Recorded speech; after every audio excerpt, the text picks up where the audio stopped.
So, next, we will proceed with the I in our pie, impromptu speeches, better known as table topics. Table topics should challenge us and help us to think on our feet without any preparation.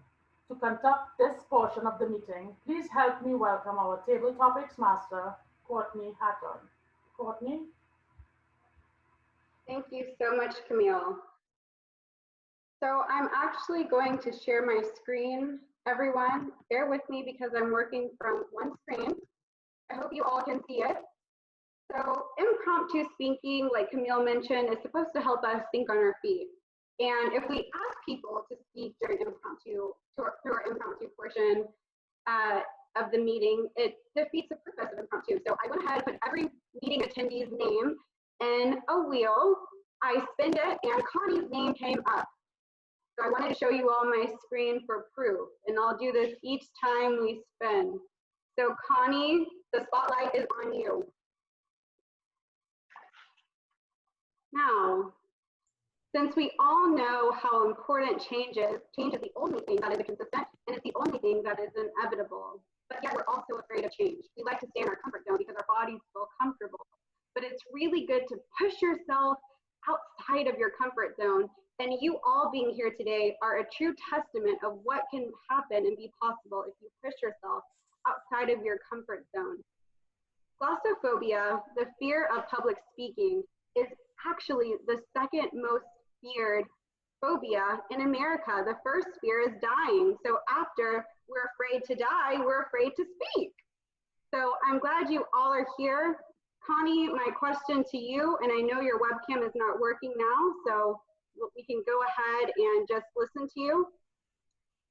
What is one aspect of your life that has changed for the better since we all started working virtually, working from home? What is one aspect of your life that has changed for the better? Thank you, Madam Table Topics Master. Many of you may not know, even though half of us, most of us are working virtually, I still have been going to the office every single day, just like normal. I never had that opportunity to work remotely, but that doesn't mean that I have not learned many new skills over the last 6 months, because I too have learned how to do Zoom meetings, WebEx meetings, work. Even though we're there, we still do it remotely from our desks. So I've learned the same skills and skill sets as if I were sitting here at home doing my work. And that has been a great advantage to me, knowing that probably in the not too distant future, I'm going to be looking for a new job. And I'm going to need those skill sets in the event that I will be working from home, or even if I'm not, I can still use those skill sets on my resume to show and prove that I have those. So I appreciate the question. Thank you so much, Courtney. Thank you, Connie, and you are a trooper for going to work every single day. So kudos to you, a huge kudos to you. Well, the second person that is spotlighted is our guest, Yvette. The quote is, if you don't like something, change it. And if you can't change it, change your attitude. So my question to you today is, what is one thing you've changed your attitude about? One thing that you've changed your attitude about? Thank you, Madam Tabletop Master. I was furloughed back in March. That was a sign from God, I do believe, that it was time to step out on faith, start my own business. I am a licensed notary, and I am looking to do a lot more with that, a signing agent, as well as a mobile notary. I'm looking for better and bigger and better things. I'm letting the Lord lead me.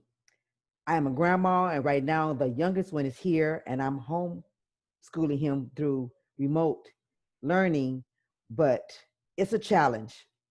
I love baking, and I have stopped baking because I'm taking time to help him. And in the meantime, with all of that going on, I took up jewelry making. So I thank God for these new opportunities. I commend you all who are still working. I know we all have to do what we have to do. I don't have no regrets for the company furloughing me. It's in God's hands, and I am so grateful and thankful for this new opportunity. Thank you. Thank you. Things happen in mysterious ways, so you never know when you'll receive your blessing. So I'm happy to hear that success story. Well, our next quote is, "Every day is another chance to change your life." What a blessing. So thankful that we have another day to make it better. So the person who is spotlighted is Ukpai. Are you still there? Yes. Awesome. Well, your question today is, after this call, what is one aspect of your life you will change?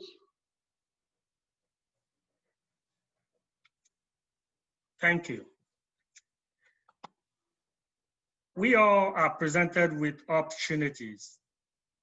The one thing is we see it from different perspectives. But for me, I've always looked up and have an open mind. Whichever situation I face, I know there are two sides of the coins, but I choose to make the best out of it. At the end of every situation I find myself, I go with myself, the learning from it. After this time, I will look back and ask myself, what did I learn? What can I do better? How can I help someone who might be in a similar situation? I want to have a lesson. I want to help people where I made a mistake, they will not make mistake. Thank you.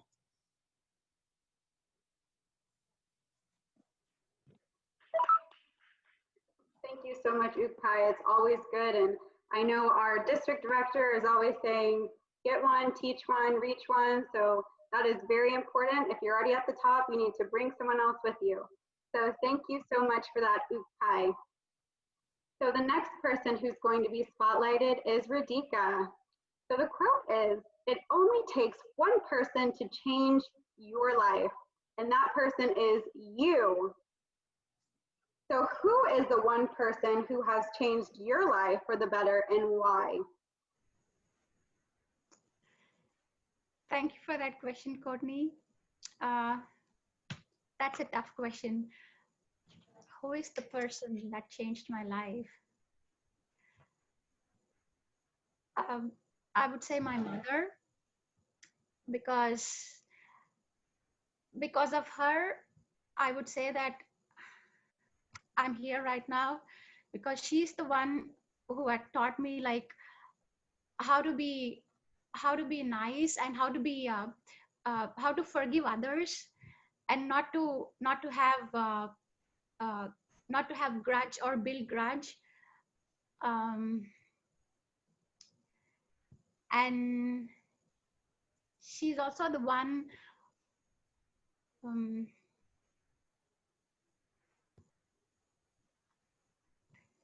I'm not finding words.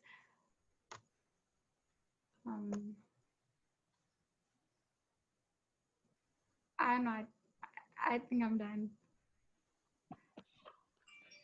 That's okay. My mom makes me speechless too. She's just so amazing, but sometimes she's like, why do you think I'm amazing?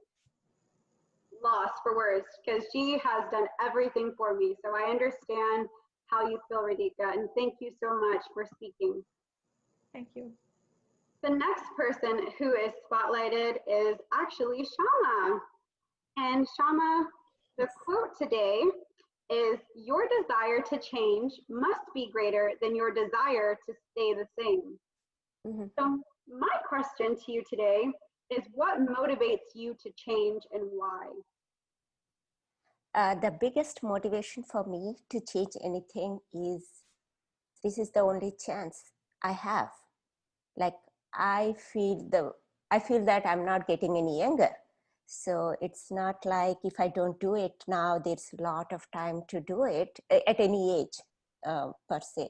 So just like we had the speaker talking about the marathon last year when I ran the first 5K, the accomplishment or the happiness that I felt right after finishing the line, that's the motivator, if I can say. So I want more of those feelings and I want more of those achievements because I feel this is the time. If I cannot do it now, later on also there will be the same stuff that I need to get out of, the same comfort zone and the same consequences or anything. So so I feel that so the achievements give you the confidence, and those achievements and the happiness that comes with achieving something gives you the inspiration to achieve, to do it more, and your right attitude with it comes, you put in more effort if you can have the right attitude about it. That's all. Thank you. Thank you, Shama. That's a really great reason to be motivated. Okay, everyone, well, that concludes our table topics portion for tonight's meeting. But before I conclude this section, I want to tell you all, your life does not get better by chance, it gets better by change. So just remember that as you walk through the week. I hope you all have been inspired. So right now I'm gonna ask for a timer's report to make sure all of our speakers have qualified, and then I will return control to our Toastmaster of the night.